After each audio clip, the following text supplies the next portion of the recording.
the prayers of the hopeful and the tears of the brave. We long to return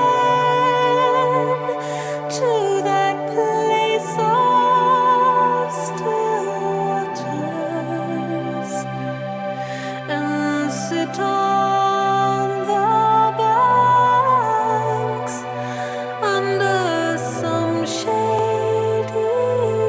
tree. In my mind I can see it, I hear it, and I feel it. And love, peace, and wisdom are all that we need.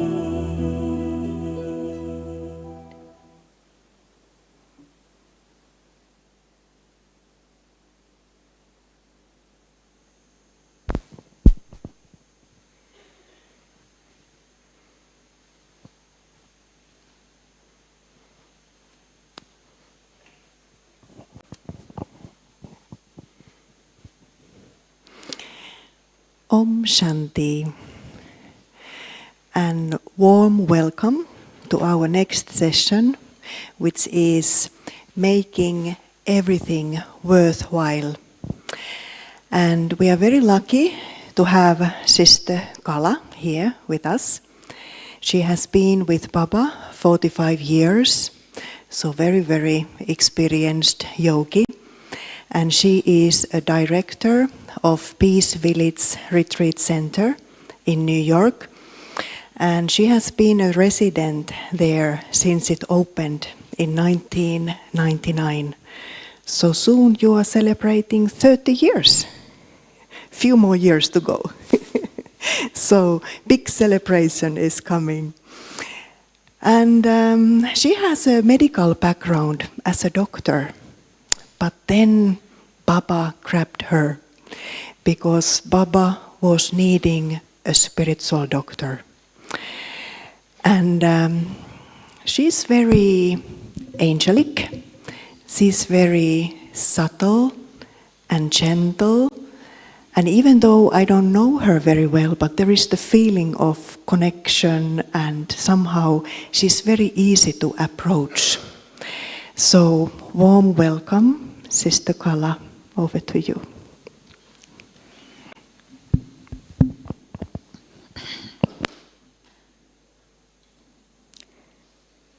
Om Shanti, and Om Shanti to all of you too, and thank you, Ella, for that warm welcome and introduction.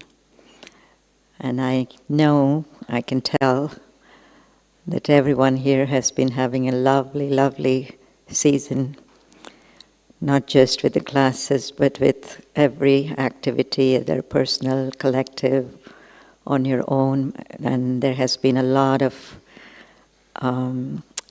I would say effort, but very loveful effort put into the program. And I must say that all of you are the ones who have made it very, very worthwhile for them. Yes? So I'm sure the team is extremely happy and feels rewarded for that. So this evening's topic, making everything worthwhile. And I think the inspiration comes from what we hear from Baba always about when you make everything worthwhile, what happens? There is success, right? And the Hindi words that Baba uses, I think, makes you remember this, slogan very well. And the Hindi word for making things worthwhile that Baba uses is safal, safal. Part of that word is safal. Fal actually means fruit. And safal is something that bears fruit, obviously, right? So when you make everything safal, or bear fruit, that's what is your success. And of course it gets translated, and it's accurately translated also, that it is when we make things worthwhile, or use things in a worthwhile way, or we make things worthwhile, that you can actually begin to see success for yourself. And it's a very intriguing statement, isn't it? Actually, it's a statement, or it's a principle that applies even otherwise. When you make everything worthwhile, when you use everything in a worthwhile way, obviously you get the result of it. So it's always connecting the resources that we have to the result that we get, how much we are able to use the resources in the right way, and that's what produces result. And here, of course, Baba is talking about success, which also, it could be interpreted as something that is seen externally, but for most part it is a success that we feel as effort-making souls, right? We feel that we have attained success. There is a feeling of accomplishment there then. So it can be, of course, taken in a very microscopic level or in a lokic level, where people do apply this principle in their life. Let's invest something somewhere, that it will bring us reward, it will bring us interest, and we can relax and retire in the old ages, right? It's that kind of philosophy, that if when you have something you are able to use it or invest it in the right way, it multiplies for you when you really need it. Yes, that principle. Of course, Baba doesn't use it in that way, right? He doesn't just limit us to using things in the worthwhile way in that limited sense or the physical sense. But Baba comes to us with a very, very grand concept of what our resources are, what the use of those resources could be, and what the result of those resources could be, right? The very, very grand picture of the time that we are going through at this time, which is the most auspicious confluence age. And Baba describes, or gives to us the breakdown of what happens at the confluence age. That how is it that everything, but everything changes, is transferred, is completely, new after the confluence age. After it goes through the process of the confluence age, everything of this world, of course, starting with us as souls, everything changes, right? And we're all here having embraced that big, grand concept of the confluence age, right? This is what is beautiful about all of us, that we have recognized, on one hand, the calendar time, 2025, 26, 27, whatever. But on the other hand, we have also recognized and acknowledged the other calendar time of the confluence age, which is, of course, cannot be really counted as years and days, but it's counted in terms of our consciousness years. How much we grow in our consciousness during this period of time of the confluence age. That is, of course, different from all of us. Of course, Baba tells us the complete, length of the time, but all of us come at different times and can still make up for the lost time, he says. How? Through working on our consciousness. So some of the things I was thinking that, what is really Baba's offer to us or appeal to us, so to speak, especially in the context of our using things in a worthwhile way or making things worthwhile, so to speak. And the word worth, comes in the word worthwhile, right? So everything depends on the worth that we give to something before we can make it worthwhile. Don't you think so? So if we don't acknowledge or experience or understand the worth of something, you obviously cannot use it in that worthwhile way. If it's a very nice piece of equipment, very expensive, lying in front of you, and and people are kind of raving about it and whatever. But if you don't know how to use it, and if you don't know what it is, and if you don't know the worth of it, it's useless for you. You cannot really use it, right? So the worth of something is actually something that we give to it, or whatever that equipment or physical thing or even otherwise could be. So what is it that Baba does for us in terms of allowing us to reassess the value and the worth that we have been giving to everything in this world? And of course it starts with our own identity, who we think we are, who I think I am, and the importance that I start giving to myself, so to speak, to this bodily being. And of course it has many characteristics, and I invest a lot of myself, people invest a lot of, worth, money, whatever, time, in bringing this person alive, and bringing up this person. So it's the identity of body, right? And most of our value or worth has been connected to either the body itself or things that are connected with the body. And based on that, we have been using, spending, investing, and making it worthwhile, so to speak. But now Baba is kind of asking us to revisit that whole idea of value and worth. What is it that is really worth it? In other words, worth of something, value of something. Usually you would say it's very connected to how long it lasts, right? So no matter how long somebody may live, but it's still temporary. It's still perishable.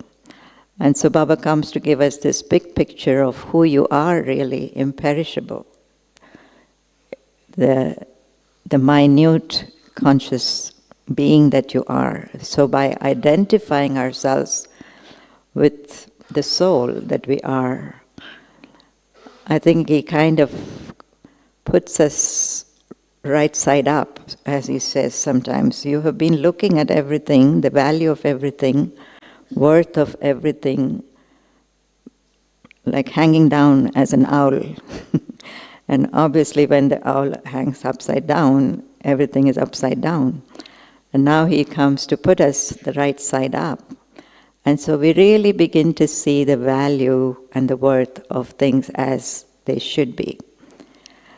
And what does it mean for us? I think most of us will agree that, since we've come to this life, Brahmin life, understand knowledge, understand the principles of spirituality, I think our emphasis now is more on quality than quantity.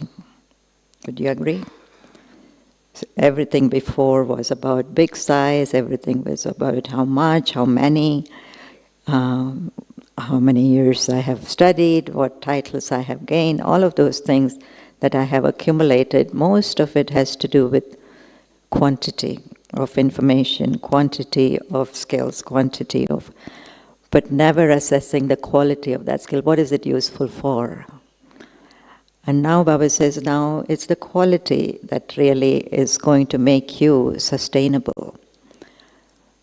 It's not the quantity that's going to make it sustainable. So all of a sudden our value system changes. Our worth of everything changes. And even though we may not completely get it when Baba says, what I give you lasts for half kalpa, but we believe it somehow, right? That it lasts more than ever. Anything else can really last.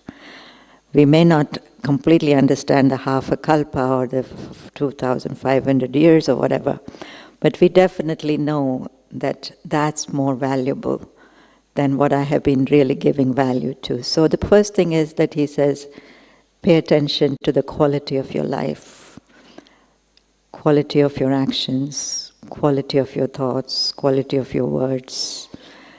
It's not so much how you can profess to be the best in, whatever subject you are, but there are a lot of more qualities that you have to add to it. I can tell you from my own example, from my medical background, for example, right? I mean, there are a lot of years went by studying, graduating, certifying, and of course being qualified for many things. But there are many things that are not covered in those universities, colleges, books, whatever. And the simplest of things, for example, of, how do you break the news? I'm just giving you an example. How do you break the news, for example, of someone who has just a few days more to live? Right? It's not something that is taught, quantity-wise. But it's the quality of your communication, it's the quality of the vibrational relationship that you create with someone. So these are all things that are qualitative, right? And Baba doesn't, Baba puts importance to the qualitative, and that's why I think that becomes predominantly important for us now, and that's what is valuable for us, because that's what sticks with the soul. That's what we take with us forever and ever. Right? We don't, take with us experiences that are just basically physical. Oh yes, somebody, gave me a very good medicine, somebody made me better. It's good, but how did they make me feel? Is something that I instantly remember, and I remember and value, and take with me forever. So Baba makes the whole value system very different for us, right? So it's now for us to work on that level.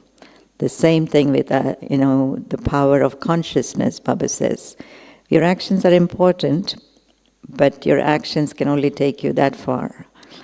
The power of the consciousness is such that, it can actually make impossible things possible.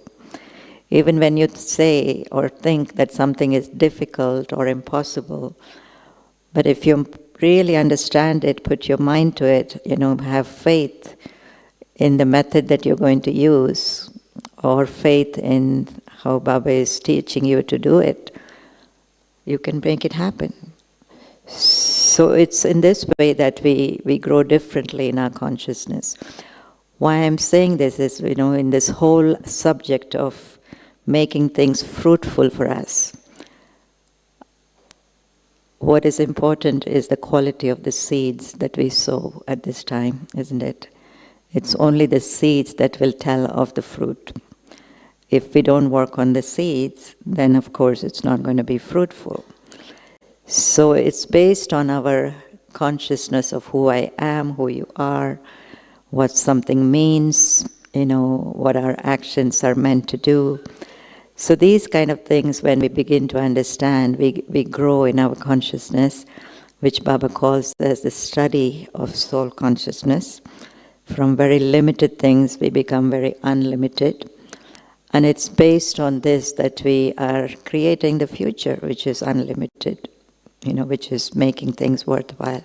So I was just feeling that Baba's way of even describing what is worthwhile is so unlimited, right? We would have never imagined that worthwhile means thousands of years to come. Worthwhile means something stays with you forever. Worthwhile means that you get such beautiful feelings of, being cared for or being loved or being, respected or whatever.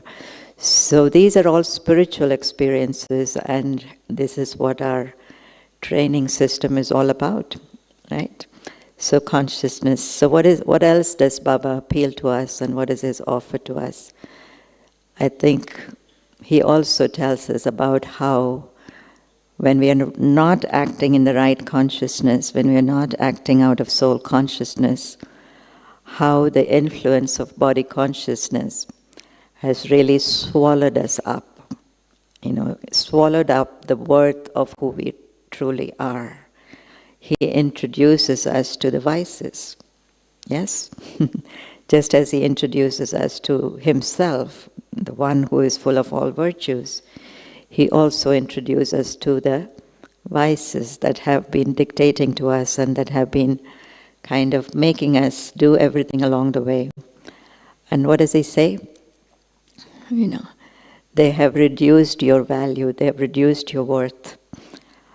And we can actually understand and realize that many times after coming to Baba, that how, most of what we did, or much of what we did, I should say, was not really based on our true value system from inside, but it was based on something that I was attached to, something that I was desirous of, something that, I was greedy about, or, there was always the influence of vices.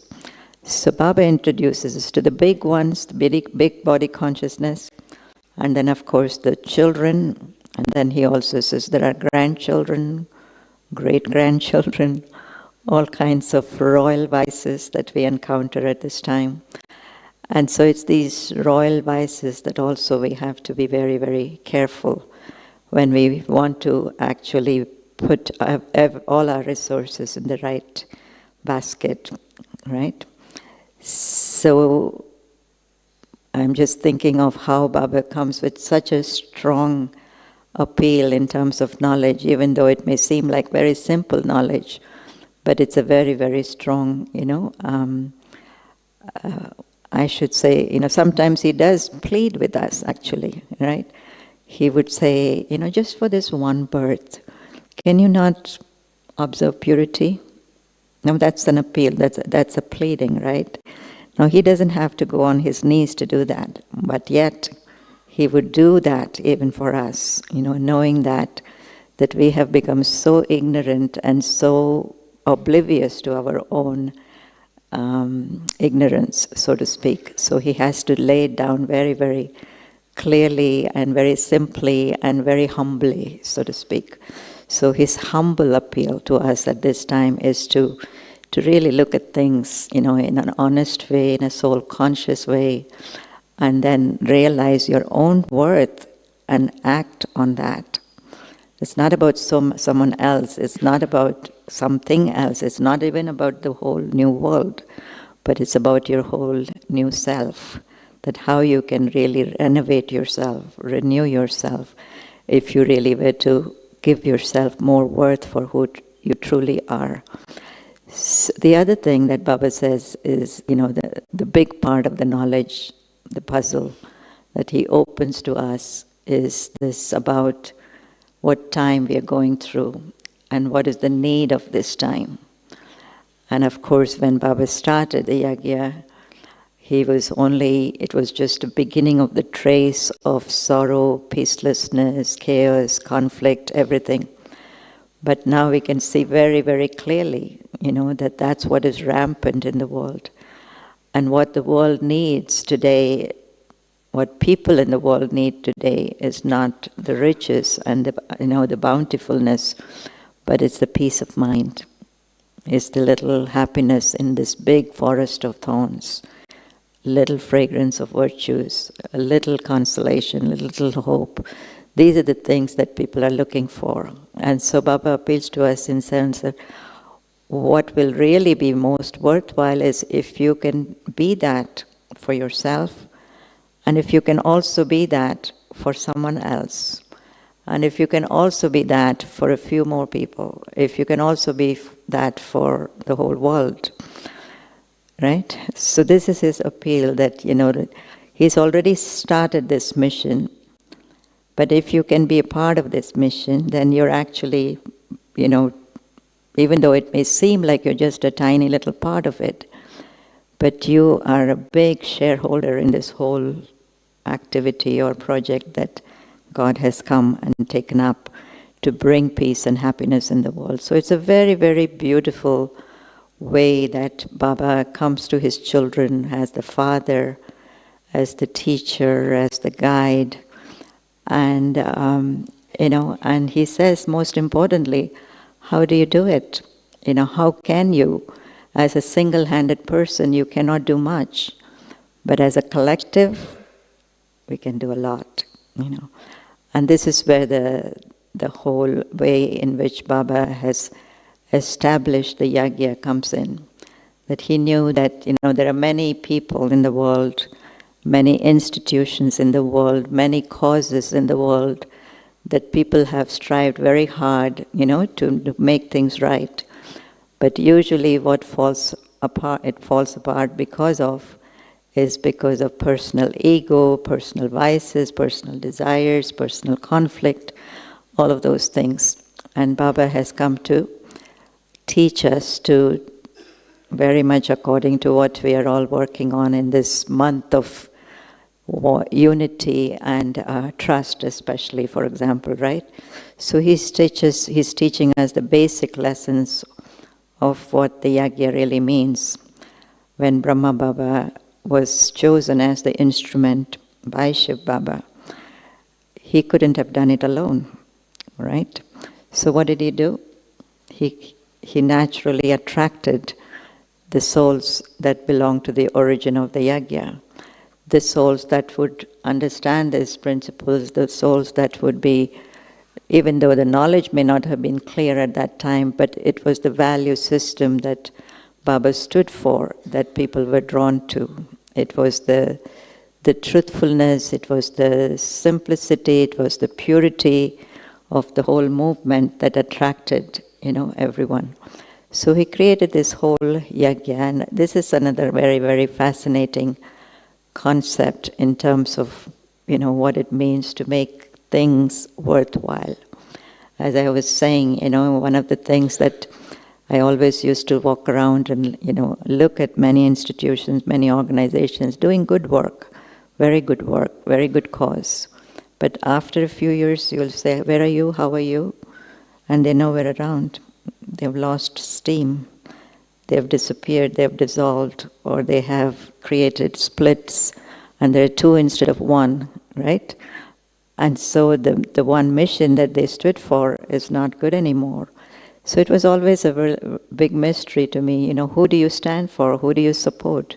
Who do you want to really, be the sponsor for? Even in an ordinary way, if you want to give to somebody, how do you know that they have the right intention? So this was always the landmark that you stopped at. But with Baba, it's like nameless, formless. It's a Yagya, right? It stands on the support of one Shiv Baba. He's the one who's running this whole thing. He's the one who's teaching us. He's the one who's actually the middleman, so to speak, to transfer whatever we want to transfer to the new world, right? Sometimes he says, I'm the agent, or I'm the innocent one. I don't have anything to do with what you give. But it just passes on from here to the other. So I was thinking that how the Yagya is a big, very, very, it's almost like an automatic machinery, right? That operates on its own, only based on the principle of purity of intention, right? What runs it is the purity of intention. Everything about it is about purity. You give it without a name, it goes without a name, but of course with Shiv Baba's name. And it goes to the right cause, to the right person, to the right, people. And somehow or the other it comes back to you, multiplied many times over. So it's a beautiful spiritual machinery that I think many people believe in, as just in a limited way as a principle of karma. But when God Himself enters the picture, it becomes a huge, unlimited, beautiful machinery of, very selfless giving and receiving from Him. So it's the Yagya, it's a collective. We don't have to, worry about who it's going to or what it's going to or whatever. But he says, everything that you think is worthwhile, even now, you transfer it so that it comes back to you multiplied many times. And that's how the the whole world begins to change around you. So this system of the Yagya is also very, very attractive. And we see when we come to Madhuban how it operates in such a beautiful way, from where little, Baba, I think it was today, he even talked about how, it has to do with the physical structure, the physical expansion, all of that. But for what purpose? Only to serve my children, only to serve children who want to progress spiritually. And for what purpose? So that their resources can also be used in a worthwhile way. So it's a huge, and Baba, as I said, is right in the middle, as the middle man, innocent person, but also very clever. He doesn't keep anything for himself. He also doesn't give anything extra to anyone. So it's a very, very accurate way of how everything is managed automatically, but in a spiritual way. And that's how I feel about, why should we even think of making everything worthwhile? And what are those resources that we have? And Baba, of course, many times lists those resources for us, right? What are those resources? He says, you have a body. You're not the body, but you have a body. You can use that body the way you want. And when you have this knowledge, then the body becomes even more valuable, right? And many times he will say you have to be bodiless, you have to practice being bodiless. But the other side of the coin is that this same body is the one that is helping you to stay and remember and experience your connection with Baba. So it becomes even more valuable, isn't it? So he says, take care of it, pay full attention to, what it needs, but don't misuse it. Don't overuse it, don't underuse it, but also don't misuse it. In other words, think before how you treat your body. Think before how you use your body. Think before how you even think about your body, right? So he gives us many beautiful tips along the way how to make the body worthwhile. And I know that in a limited sense, before, of course, we used to think I'm X number of years old and, I can only do so much. And the limitation was always in the consciousness, always in our thinking. But as soon as you release that way of thinking, limited way of thinking, you're able to release a lot of energy also that becomes available for you. So you've seen it, and I've seen it, many of us must have seen it, how sometimes, for example, when we're feeling down and we're not, feeling up to it, something has happened, I'm feeling a little dejected, and of course I'll start getting aches and pains and tired and this and that. And as soon as I'm feeling happy about something, how does it change? How does it reverse? All of a sudden I said, oh, I can do that. I can do a little bit of that. So everything goes back to here, right? So it's very important that we don't allow the conditions of the body to condition the mind, right? And we actually have to take charge, or we have to be the authority. And through our practice of soul consciousness and connection with Baba, maintain that consciousness of equanimity and appropriately use the body in whatever way we can. So the body is a big, big part of the resource. And you will find so many, especially here in Madhuban, so many people old, and Baba makes reference to them, how they come in there with their little sticks and how they come with their little, walkers, and still they are able to make it. And whereas many people in that condition would have stayed home and said, I can't do this, I can't do that, I can't do that. And so many people, so many, especially mothers I'm watching now, and they don't limit themselves, to I can only do so much, I can only do so much. Definitely, of course, we have to care for them. but how they can unleash that physical energy also in terms of how to support Baba's work, their own families, their own sustenance, all of those things. The big other part of our resources is our wealth. And again, Baba says, and that many of these things are so uniquely different for each one of us. Nobody comes with a standard and set, standard of, a healthy body or a healthy, family system or a healthy, wealthy, background or whatever. But we all have our own unique circumstances and situations that we have to deal with. And sure enough, it is because of our karmic situations, or it was because of the sanskars that we have created over time. But Baba always tells us, and I think it was yesterday that Brother Charlie mentioned something very beautiful, that when you remember Baba, the sanskars that are activated are your golden aged sanskar, your original sanskars. Whereas when you remember bodily beings, then what you're activating is your body conscious sanskars, right? So those come into the picture. Negativity comes into the picture, hopelessness comes into the picture, and so as much as we remember Baba, everything is infused by Baba's remembrance for us, even in terms of the body. As much as we remember Baba, the body gets this pure energy to heal, to last longer, to work better. All of those things come from that remembrance energy. And then, as I was saying, with wealth also, Baba gives very, very good example of how it's not millions that he's looking for, but what is he looking for? It's the few pennies, the few, bits and pieces that you come and bring, but from your heart, with honesty, that you give to Baba, that is going to actually multiply for you. So what does Baba put value to?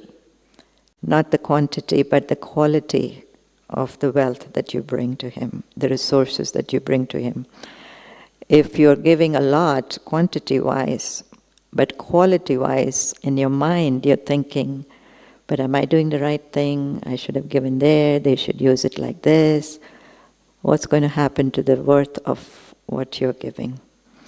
It's going to reduce it, right? So going back to, again, it's not the physical part of what we are doing, but it's the spiritual underpinnings of how we are doing it, what consciousness we are investing our wealth or giving to Baba, or even doing our physical contribution of karma yoga or whatever.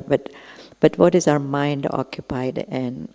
Is it connected to Baba? Is it going to him? Or am I connecting to somebody as a human being, who I'm trying to please? Many, many things come in, right? So what am I?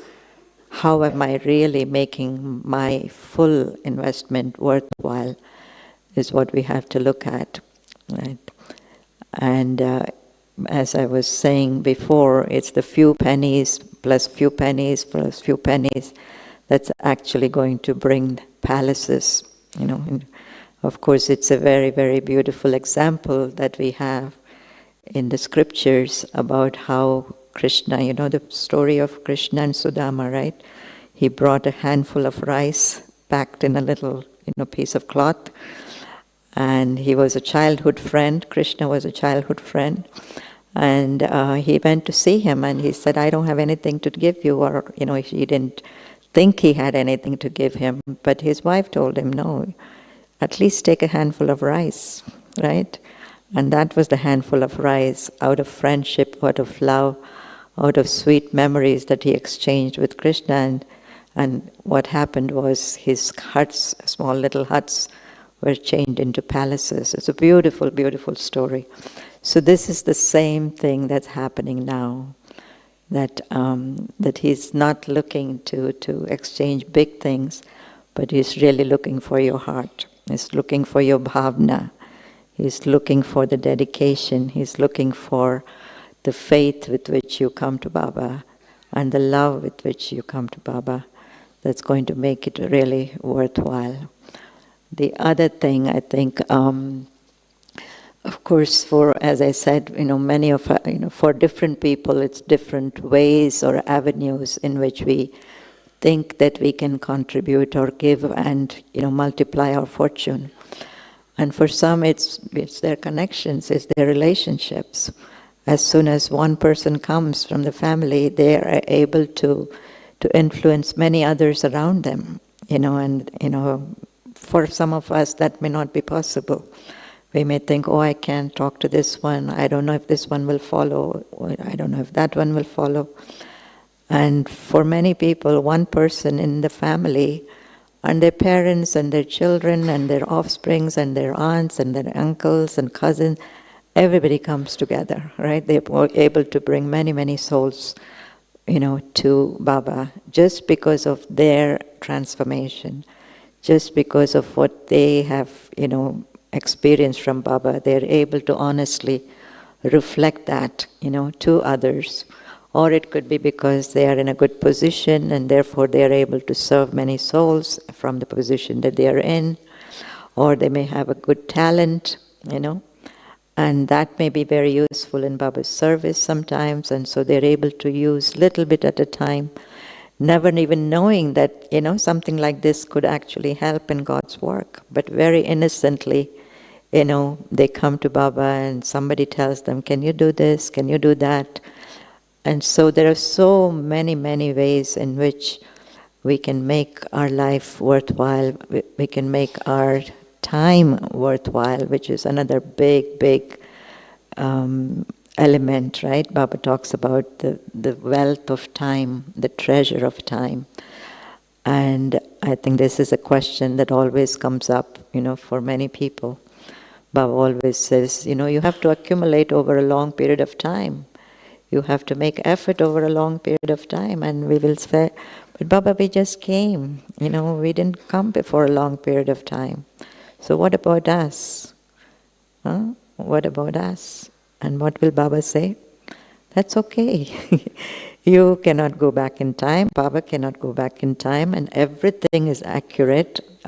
The time that you came is accurate, but from the time that you come to Him, from the time that you realize, who you are, from the time that you realize who Baba is and what He is doing, what are you doing with the time? The seconds, the minutes, the hours, the days, all of those things count, whether it is for your own self-effort you're talking about, or whether it is for serving others that you're talking about, but using everything in a worthwhile way actually means that you're very, very meticulous about your time. And this is, I think, something that's always mentioned as Mama's quality. Mama had a very short effort-making life compared to, of course, Brahma Baba and many others in the Yagya. But within those few years, how did she go so fast? How did she attain the status of world mother? We always ask this question, and they always tell us, because Mama, from the time she came to Baba and had the faith, she was so careful and meticulous about every little second that she used, every thought she used, every penny she used. Not only she used, but she was able to bring so many into knowledge just because of that careful value system that she created for herself. And so she did not waste one single moment or thought or penny or anything of that nature. And again, it goes back to really giving that value and worth to every moment of the confluence age. And I think also Baba said it even recently about Brahma Baba. The secret of how he, was able to embrace Shiv Baba's knowledge and go so fast is because he immediately started using everything in a worthwhile way, right? And so for us too, I think that's the call and that's the inspiration. And of course, everything then boils down to thoughts, our mind. How do we use our thoughts? because it is our time and our thoughts and our breath together that create the fortune for us. And for thoughts, of course, Baba says, knowledge is knowledge. But if you keep knowledge aside in the books, in the diaries, and you go on your old way of thinking, you're not really using your mind in a worthwhile way. You're not using your powers in a worthwhile way. You're not using your virtues in a worthwhile way. So the treasures of the mind are most important. Even to translate all the other resources, you really have to ultimately go through the treasure of the mind, right? So this is why Baba gives us a lot of homework and drills and things that we can actually train the mind to focus and to concentrate and to maximize the use of the knowledge and the powers and everything. So this is basically how Baba has laid it out for us. And of course we come to him and we say, Baba, but how can we do it? We've come so late, or we have this situation, or we have that situation, or we have that. But Baba says, it's not that you have to do everything all at once, but one step at a time. One step at a time, one step at a time. The secret, of course, back to soul consciousnness. The secret, of course, back to my connection with Baba and the purpose, and who really Baba is. Many times it's not just about remembering Baba like we used to remember him before, but really remembering him with that absolute recognition of who he is and what he is doing. And that's what gives us the power to translate our resources also to what we need to multiply it into. So I think it's on the one hand it may seem like a very, very simple idea, a simple equation, and yet on the other hand, when you start living it, transferring everything of here to everything of there, I think there are so many, I wouldn't say difficulties or challenges, but it's just so meticulously being aware of what this life is all about for us when we come to him. And so we, like Sister said, there are many situations that we are all in there. Some of them are family situations, some of them are like our body, physical situations, some of them have to do with our relationships, but no matter what, the last thing that I would say that we have to really make it into worthwhile is our life's experiences. No matter what the experiences that we have gone through in the past or what we are going through now in the present time, we have to make even that into something that's worthwhile. In other words, something that we have learned from, something that we have grown from, something that we really appreciate and don't have negative thoughts about. This is where the real challenge comes from. Even as you're going through your learning process, you of course go through many experiences that you would rather have not had, right? You would rather that it didn't happen like that. You would rather that, I didn't speak that way, or you would rather that this person didn't treat me like this. But in the moment, how do we make even that worthwhile? In other words, we don't go back to it with a negative attitude, but we go back to it in a detached way, look at it, and immediately go to Baba, and we receive that power to actually change it for the next time. So it's like, we have to constantly keep moving ahead. And this is what I think when they say Mama used everything in a worthwhile way. She never went back and repented for anything like that. She would always look back and say, yes, next time this way, next time that way. And when she shared with others, it was the same thing. Never looking down on someone because you did it this way, but always giving hopes giving the hope to yourself, giving hope to others, giving hope to the world. I think this is what the world needs most at this time. And this is where we should really invest ourselves full time. It's a 24/7 job, but it's a very, very enjoyable. When you start doing it, you really feel that nothing has gone to waste, nothing is negative, nothing is, happened for no reason. It all happened for a reason.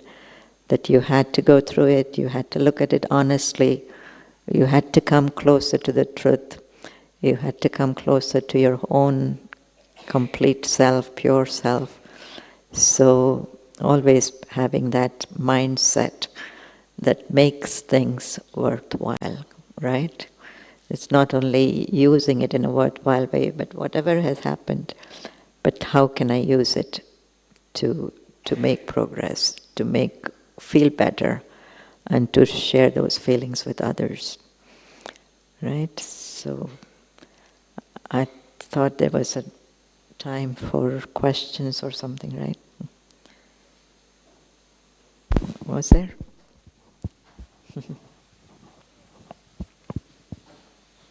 Anybody have any comments or questions?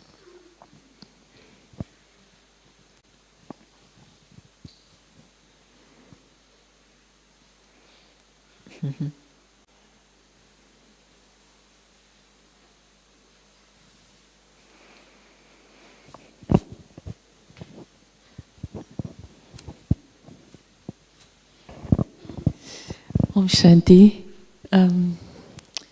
Could you give us an example, a living example of from your own experience and your richness of living experiences to really encourage us? Thank you. I think, as I was saying, I had to make a big decision in my life when I came to Baba. I didn't make a decision, actually, it was a natural thing, but it was about my professional life where I was working and, as a doctor. And obviously it's a very elevated profession, and you do get to help many people in many ways, and satisfaction also to a certain extent. But the realization after coming to knowledge was that it's all important. It's important work that has to be done, and yet at the same time, people have to be led in a different direction too. In terms of spiritually, we have to take responsibility for our health and for our well-being and all of that, and that is many times forgotten in the whole system of regular health care. So I always was drawn to doing spiritual service, right from the beginning. But then it wasn't as quick as, come on, 1, 2, 3, do it like this kind of thing. But you went through a process where you had to kind of qualify for it too. So it's not that it is overnight you can change your job and say, I can do just spiritual service. But you kind of, think about it, you build the consciousness around it, you become firmly founded in it. Your practice has to be strong also. Your faith has to be strong. Your intention has to be strong, all of that also. So it took a while for me to do that. And the plus, the other thing is that when you are in a system like that, you have made your connections, you have kind of, you have your contacts, your friends, so you just don't want to leave everything come. So in whatever little way you can, you just start sharing. It's like, it's not one or the other kind of thing, but it's a gradual process of, introducing the spiritual consciousness in everything that you do.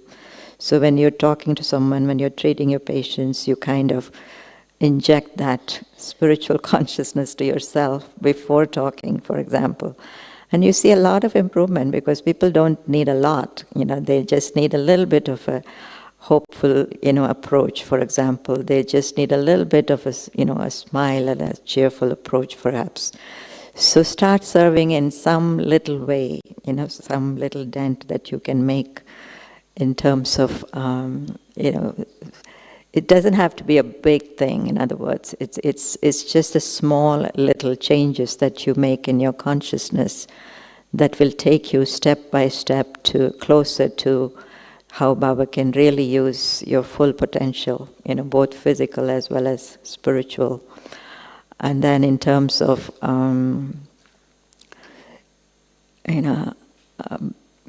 so many instances where I think it's not so much about what you do, physically how much you're able to accomplish. There's a lot of, I was giving this example to someone the other day that many times in Peace Village I can see that, there is a lot to be done, for example.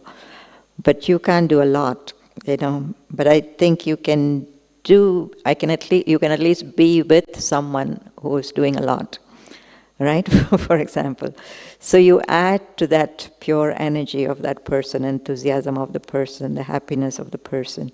So it's in every way, don't be boggled by how much, there is to do or to accomplish in Baba's work, but really it's about your little droplets of pure elevated consciousness that you can add to anything that you can contribute or anyone else is contributing for that matter. So because, and people actually make a point of it, that, it makes a lot of difference if there is one companion that, that just is moving around with me, and just making talk with me, light, in that light atmosphere. So it's not always about what you can see physically, but it's about elevating your awareness little by little by little so that you can contribute to this huge, humongous transformation that Baba is doing at the end of the road. None of us can take credit for it, really. But we can all, drop by drop, participate in it and make our fortune based on that. So if you can really begin to see the sense behind what Baba is doing, I think it makes it very easy to say yes to anything. But when we look at it just on a superficial level and say, oh, this has to be done, whatever, then it becomes like, I can't do that much. But I think there's so much depth in what Baba is asking us to do. He just wants a big pool of positive energy, pure energy, around the world, from his children. In whatever way you can do it, whether it's through pure food, whether it is through pure wealth, whether it is through pure karma, whether it is just through pure touch even, just some people have this habit of, just touch this, it will become pure. So it's not about, believing in this kind of thing, but anything that you can do with a pure intention, pure consciousness is very, very helpful in Baba's work. And that's what is making, for me, that's what it means to make things worthwhile. To always think positive, always think pure, always have good wishes.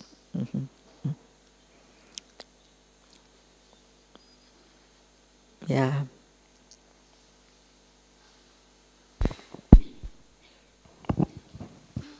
Om Shanti. Sister, as you said that allowing myself to reassess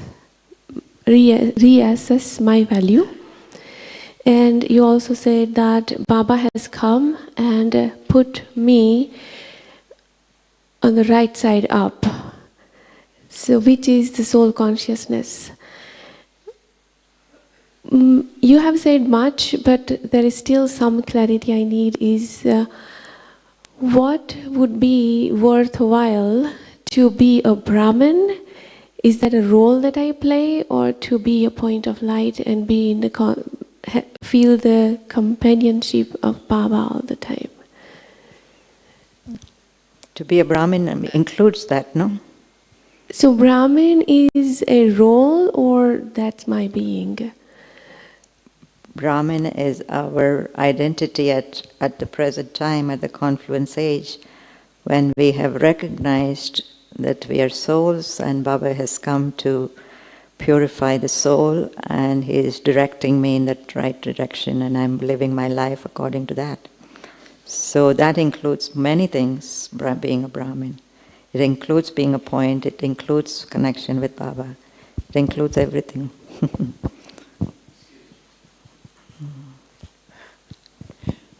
One more.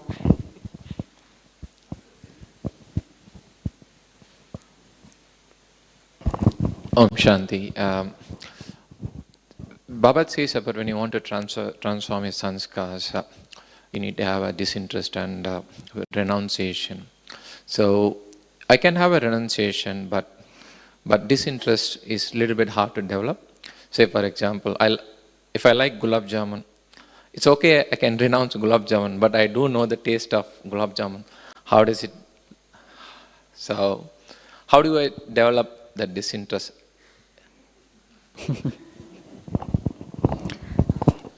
Why do you want to have disinterest gulab jamun?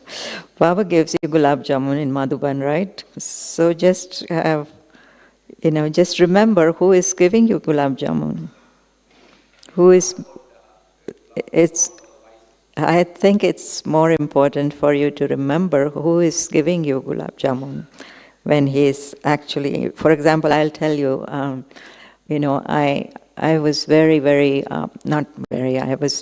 the first time I came to Madhuban, I was craving for, pani puri. I think you must have known pani puri, right? It's a particular food. And then I was, and I was saying, I really want to have pani puri. I really want to have pani puri. So I was being obsessed at that time. And guess what? At the same time, the same day, I was invited to a Pani Puri party with daddies. So for me, it was like such a blessing. It wasn't a blessing, but it was such a assurance that somebody is listening to me, right? So yes, it's not just what's attracting me, but I'm going to Baba and telling Baba, you are the one who has to feed me. You have a right over him, in other words. So let him, feed you whatever you like. And then little by little, your interest will be in the one who is feeding you and not what he is feeding you, in other words. And that's a practice, right? It's not only gulab jamun, but anything that you are having. If you have the practice that Baba is the one who is feeding me, for example, little by little you will develop pure taste. It's not about adulterated, like craving for anything. But you will enjoy what you're eating, and yet at the same time there won't be that pull, that attraction. So you have to bring in Baba in everything. So there's no other way to do it. And at confluence age, Baba gives us everything pure. He offers us all the, comforts that we need. We just have to bring him into the picture. That's all.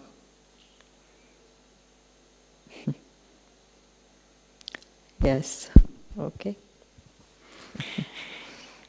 Thank you so much, Sister Kala, for making this somehow sounding much more easier, because sometimes, making everything worthwhile way can create a little bit stress, but you were able to make it very easy, drop by drop. So thank you for that. Mm-hmm. And there is announcements for those ones who are going to Down Integrated Retreat, Manmohini, tomorrow, 20th, and